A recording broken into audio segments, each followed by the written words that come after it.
let's really quickly, we're going to talk about Philly, we're going to talk about Kansas City, and we're going to try to make a mess or try to clean up the mess that is the AFC wildcard before we make our Super Bowl predictions. We've talked a lot about the Cowboys, and we've hinted at the Philadelphia Eagles struggling, right? And I mentioned earlier that we're talking back-to-back losses. They didn't suffer back-to-back losses last season, if I'm not mistaken. This is the first time that Jalen Hurts has had to deal with that the Eagles have had to deal with back-to-back losses, if I'm not mistaken. So, Emmitt, can the Philadelphia Eagles bounce back? I think that they can, but I think that this is a team who is good, who's been masquerading as great, and I think that the comparison that I'm working on as we talk back and forth, I think will help show that a little bit. There's a specific team who in my head, is the most fraudulent team in NFL history. And a lot of people were always telling me, like how good this team was, right? How no, they're not frauds. They're good. You just need to watch. They keep winning. Like, how do they keep doing this? And I've been comparing their stats throughout the show today. And man, it's like not good. It's not a good look for them. So these two teams, I'll kind of tell you what they have in common, and then I'll let you take a guess. Both of these teams through 14 weeks of the year had 6 wins in which they won by 1 score.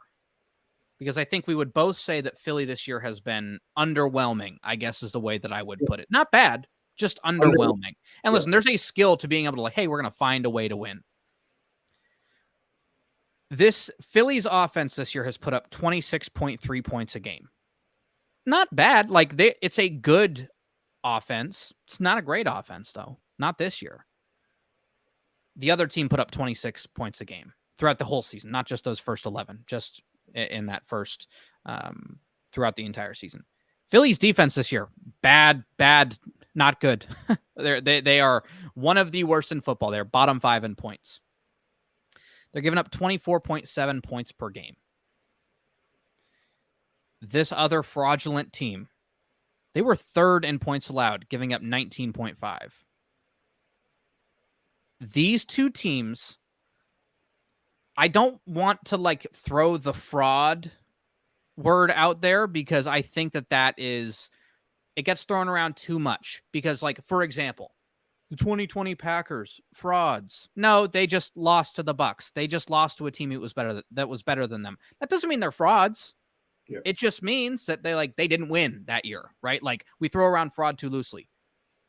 Do you want to have any guess who the other team I'm talking about is?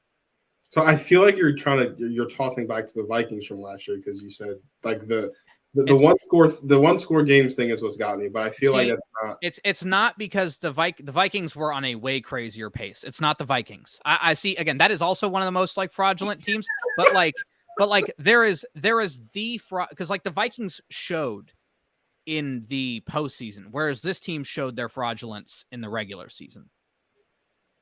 Are we talking about the?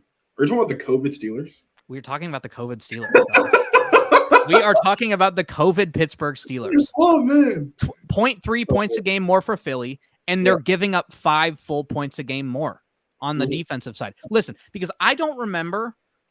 I'm like, how is their offense doing this? It doesn't make it right. They didn't have Le'Veon Bell. AB was playing for a different team. He was playing for the Raiders earlier that year, and then he called Mike Mayock a cracker, and then he was off the team. That was the year the CTE fully took over. Yeah, fully took over. But yeah, I'm kind of thinking man, I'm getting a lot of vibes from that where everybody sees this team's not the same. But then you have that small subsection in Pennsylvania who's but we keep winning. I think very clearly that this Eagles team is better than that Pittsburgh Steelers team, and that this Philly team can potentially win the Super Bowl. That Steelers team had no chance. Mm-mm. But I think Philly has a better chance to win the Super Bowl than that Steelers team did. We have a better chance, yes. That's ultimately what I'm saying. Yes, okay. Yeah. But not by a whole lot. Not because Philly has been extremely underwhelming. And the only reason, and listen, because we're going to talk about the Chiefs next, and because the Chiefs are kind of in a similar bucket here. When I was giving out like my, like, how much am I willing to like give them a shot, right? Like, I trust that they'll figure it out. Like, Kansas City was number 1. Philly was number 2 because Philly was in the Super Bowl. Like, you kind of earn that benefit of the doubt. They've kind of, I'm done giving them the benefit of the doubt. We've had however many weeks now for them to look dominant, and they have not done it once. Like, their most dominant win is against a Miami team that everybody calls fraudulent, and it's, they can't beat a winning team. That's their entire identity around the team, is that they can't beat anybody who's winning. They just blew a game to the Titans at home where they were up 14 with 2 minutes left. And now that's their best win, is against a team who doesn't put up a fight against winning teams. Their second biggest, their biggest win of the year is 14 points against the Buccaneers and the Dolphins. Like, you know what I mean? Like, when did they seriously look throughout this season? Like, what is their, like, I hate, like, if we could make it, like the Heisman conversation, like how it's like, oh, he has his Heisman moment. What is this team's, like, man, they're contenders this year moment? Because I don't have one. Matter of fact, I have a lot of stuff of the contrary. I know it feels like a lot of their wins this year have been like, I don't want to say lucky because you make your own luck, but like, it feels like the ball bounced their way a lot this year. The Vikings game, week 2 of this season. Justin Jefferson's reaching for the goal line. The ball gets knocked out of his hands. Okay, good play, right? Good play on them. The Commanders, twice? In a 1-score game against the Commanders twice? Okay, but whatever. Kansas City Chiefs, that wasn't a great game from them. Yes, you beat a Chiefs team, and that is important. Didn't look super awesome doing it. You scored, like, scoring 21, you scored less than your average. I mean, I guess if you want to say the defense played well, but it seems like everybody's defense gets to play well against the Kansas City Chiefs this year. Buffalo, man, we outscored them. We scored 37. It's like, that's awesome. But man, you were getting gashed that whole game, and you needed a field goal. You needed probably the longest field goal kicked in like a monsoon to go in to get to overtime. Like, I think that's important. And we're a Gabe Davis and Josh Allen miscommunication away from Philly losing 3 in a row. Like, that's where we're at with this team right now. Do I think that they can rebound to the point where it's like they still are, the 1 or the 2 seed if San Francisco messes up? Do I think it's possible for them to win out? Yes. You played Tommy DeVito twice. You play the Cardinals, who are sitting there with the 2nd or 3rd pick in the draft, and you play the Seahawks. It is definitely possible because the Seahawks might be starting Drew Lock. But do I feel confident that this team's going to do anything in the postseason past the divisional round if they don't get bounced then? No, not at all. I do not care about last year. Last year for this team, it doesn't feel like the same team. I understand that there are the same people there, but the exact same way that I felt about the 2020 Packers versus 2021, where it's like, yeah, they're that team, but like the light version. They're the free trial that you get. That's how I feel about the Philadelphia Eagles this year. They're winning, but like, what else can you say about them that's positive? Their quarterback has gone back the other direction in terms of turnovers, although since we last talked, he has slowed it down, so I got to give him props if I'm going to do that. But like, they aren't dominant running the ball. And outside of the tush push, what do they do well on offense? Because it's not a whole lot. Like, I realize that when it comes to scoring, and it just feels because scoring's down this year, they are the 6th highest scoring offense. But it's not like they're blowing teams out. Like Dallas rolls. Miami has the capability to roll. San Francisco rolled Philly and Dallas. Baltimore has their own separate set of issues, and they're kind of in the same category with Philly to me, as well as Buffalo. Like, it feels like to me, they don't have the capability to blow people out. And half of that is because the offense isn't clicking on the same level that it was last year. And the other half of that is because Sam Howell is putting up 30 on your team every time he plays them. Like that cannot happen from a team whose main priority is winning the Super Bowl. They're a team who we look at because, they drafted Jalen Carter. Man, they had bigger needs. I realized that it wasn't possible, it's not possible, and, they wouldn't have done this. But, man, don't you feel like they wish, man, I wish we were, instead of trading up for Jalen Carter, I wish we traded up to a different spot and might have maybe tried to get Devon Witherspoon, because that was James Bradbury looking this year. Not great. How's Darius Slay looking this year? Fine. But corners, unless you're, I guess, Stephon Gilmore, once you hit a certain age, man, it's not like wine. You don't get better with age. You start getting cooked more. Ask Patrick Peterson how that feels. You start getting cooked. You can be veteran and savvy and all this stuff all you want, man, but at some point, it's starting to go. And for the Philadelphia Eagles defense, for the veterans on that defense, outside of, I guess, Fletcher Cox, it's starting to go. And I feel like they can turn, I guess, like that's bounce back. I guess it depends on how you define it. Can they go back to being the number one contender in the conference? No. Can they get the 1 seed in name and win a playoff game or maybe 2? Sure. If you want to be optimistic about it, sure. If they go in as a 1 or the 2 seed, they'll probably, or they could potentially beat, if they go in as the 2, sure, they can they can slap around the Packers or the Rams or anybody there. But if they're the 1 seed and they get Dallas matched up in a 1-5 matchup, adios, Philly. Enjoy the offseason. Cancun on 3. Like, that's how I feel about this football team right now. And I don't see what they could do in these next however many games to prove anything to us. Because if we're going to hold them to the same standard that we held, I don't know, Dallas to, they cannot prove anything to me until the playoffs. How does that sound, Philly fans? Anything they do up until the playoffs doesn't matter. Because that's the standard we hold everybody like San Francisco and Dallas to. Man, you win at Seattle. Congrats. Dallas beat Seattle. You beat the Giants twice. Man, you better hang 40 on them like Dallas did. But you know what I guarantee you? They're not going to shut them out how Dallas did.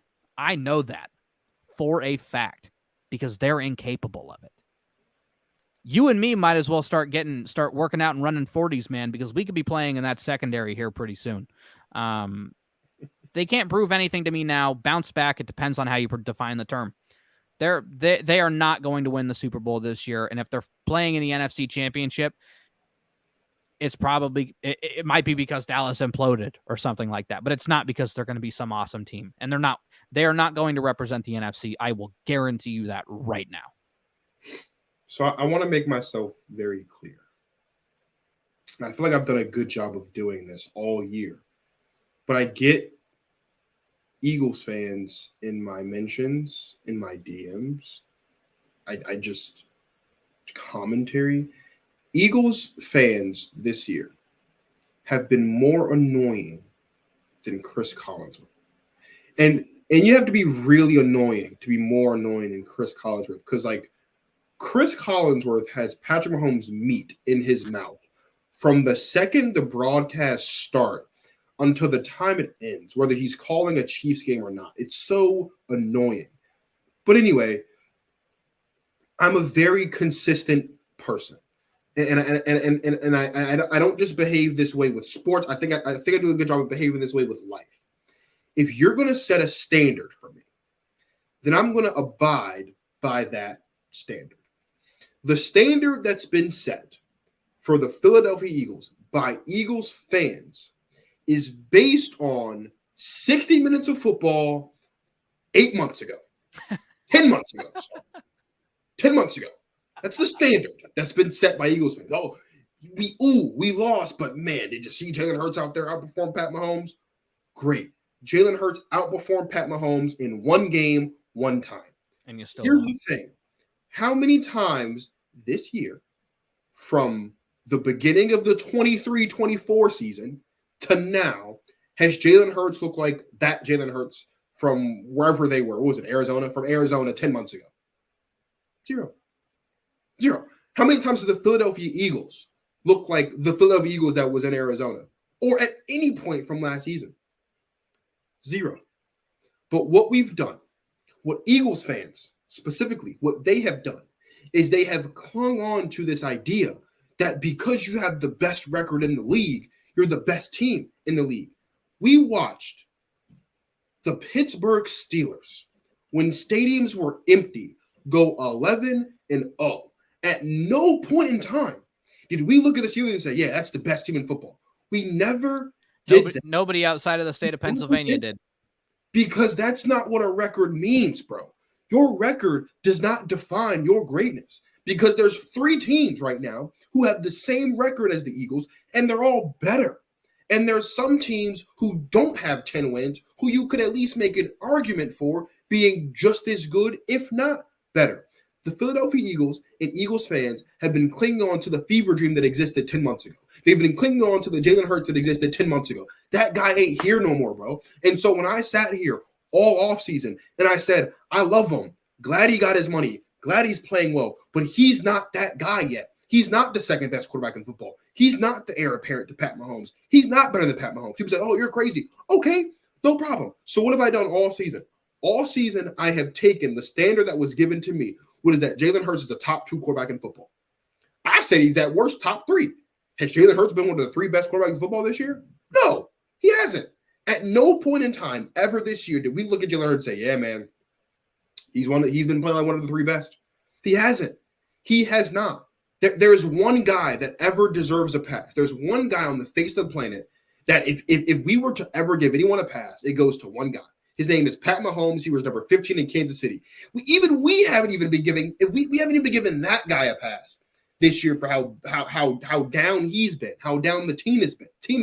So if the best quarterback on the face of the planet hasn't gotten a pass this year, why would I give a pass to the guy who's not that guy? I don't care that he played better in one game 10 months ago. That was 10 months ago. Pat Mahomes isn't the Pat Mahomes today that he was 10 months ago. He's not. And Jalen Hurts isn't the Jalen Hurts today that he was 10 months ago. So can Philadelphia bounce back? If Philadelphia bouncing back means can they beat the Seahawks? Sure. If Philadelphia bouncing back means can they put together 4 wins? Sure. Because they have 2 games against the Italian mob's favorite quarterback and one of the worst teams in football sprinkled in there as well. So yeah, they can win 4 in a row. But can the Philadelphia Eagles go back to being a Super Bowl contender? No.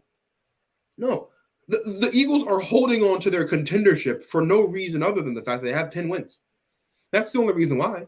Because if you ask me, there's 2 Super Bowl contenders in the NFC. One of them's in San Francisco. One of them's in Dallas. Both of them beat on the team that plays in Philly. That's what I have. That's what I have to look for. And so when Philadelphia fans say, oh, we were so worried about this gauntlet and we're 4-2 in the gauntlet right now. Bro, you're 4-2 in the gauntlet. Or you've won however many games you've won in the gauntlet so far. Yeah. But it was a win against Dallas that you very easily could have and probably should have lost. It was a close win against the Chiefs, who sucked this year, and a close game against the Bills, who, heading into that game, was very, very wishy-washy and very, very fraudulent, to use the term. Aside from those 2 games, you haven't scored 20 points in 2 weeks. You have not scored 20 points in 2 weeks, bro. The Eagles have gone 2 full weeks without scoring 20 points. If I'm not mistaken, to be more specific, the Eagles haven't scored 2 touchdowns in the last 2 weeks. I don't think. Offensive. They've not scored 2. What we got here? They had 2 weeks. Let me see here. They scored. I'm sorry. They got a tush push against San Francisco, and then there was a 2-yard touchdown pass to Devontae Smith against San Francisco. Sure. And then you come up against this game in Dallas and you score 13 points. So I know you didn't score 2 touchdowns in that game offensively because only 13 points. So what do you want me to do, bro? What do you want me to do? But here's the beautiful thing. And here's the thing that Eagles fans don't want to hear. If the Dallas Cowboys squeaked by the Washington Commanders, we wouldn't hear the end of it. Eagles squeaked by Sam Howell and the Washington Commanders. But that's supposed to count for something. It doesn't, bro. And so when I sit up here and I get on this show every week and I hold the Eagles to the standard that Eagles fans have set, and I'm called a hater, if you're going to call me a hater, bro, because I'm not blindly sipping this Kool-Aid that y'all are drinking up there in Philly, that's fine. I don't want none of it because it clearly don't taste good and it's not good for you. Because if it was good for you, you'd have good sense. the Philadelphia Eagles have not been playing like one of the best teams in football this year. I don't care what anybody says. You can talk to me about record. You can talk to me about anything. I don't care about none of that, bro. At the end of the day, when it's time for you to, when it's been time for the Eagles to show that they are the best of the best, they haven't. The one thing I'll give credit to the Dolphins and the Cowboys for, despite what everyone else wants to say about how they only beat up on bad teams, guess what? At least they beaten up on bad teams. The Eagles had beat up on nobody this year. Nobody. They have 2 wins with that they have 2 double-digit wins against the Bucs and the Dolphins. The Bucs play the NFC South, and the NFC South sucks. The Dolphins are a 9-win football team, yes, but no one believes in the Dolphins because the Dolphins only beat up on bad teams or blow 14-point leads to a really bad team in primetime. So those 2 wins shouldn't count. So like Emmitt said, give me it, bro. I'm all ears. Give me it. Where's the best win of the season? Was it the game against the Bills?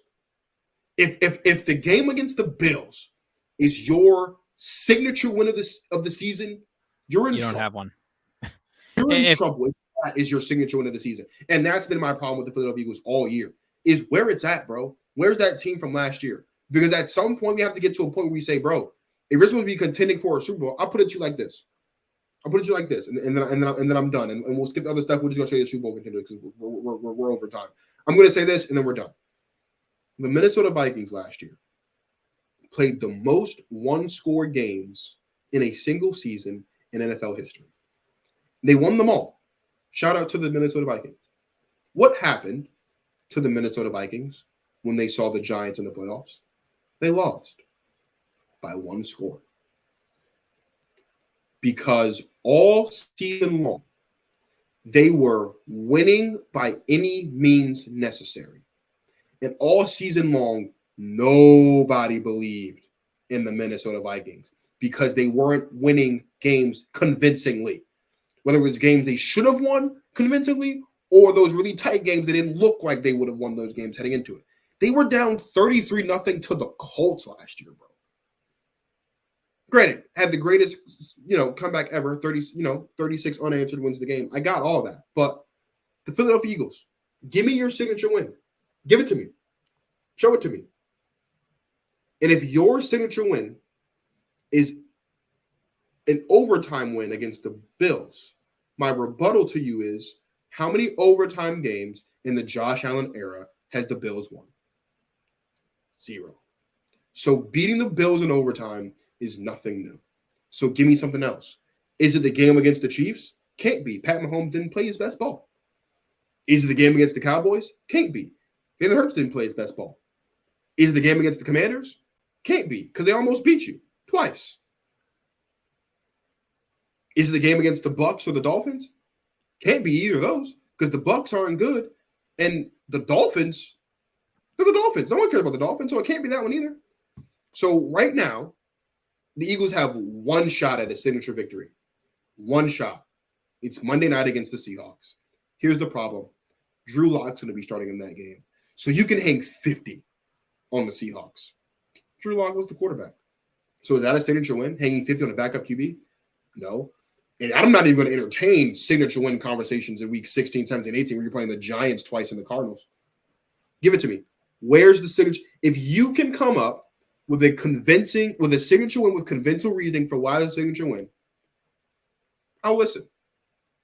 Every other team in the conference that's on par with them, the other 2 have a signature win. Guess where their signature win is? Against you.